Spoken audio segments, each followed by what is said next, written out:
দেখতে পাচ্ছেন এগুলো হচ্ছে অরিজিনাল জি3 রুই মাছ। দেখতে পাচ্ছেন কালারটি ভিন্ন। রুই মাছে দেশি রুই মাছের থেকে এটা কালারটা অনেকটা ভিন্ন। দেখতেই পাচ্ছেন মাছের সাইজগুলো কত সুন্দর, এক সাইজের মাছ, জি3 রুই মাছের পোনা। যারা রুই মাছ চিনেন না, দেখেন দেশি রুইয়ের চেয়ে এগুলো কালার কেমন, আপনাদেরকে প্রমাণ সহ দেখিয়ে দিব। সুপ্রিয় দর্শক দেখতে পাচ্ছেন, যারা হয়তো বিশ্বাস করেন না যে জি3 মাছের পোনা রুই আছে না নাই, এই যে দেখেন আপনাদেরকে কালারটা দেখে, এই কালারটা দেখে আপনারা মাছ নেবেন। জি3 রুই মাছ দেখেন অন্যরকমই একটা কালার।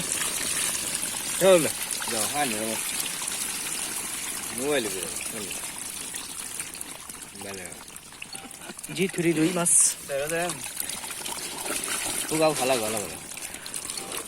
মাছে খালি ফাল পারে, এই জন্য আর কি ভিডিও করতে।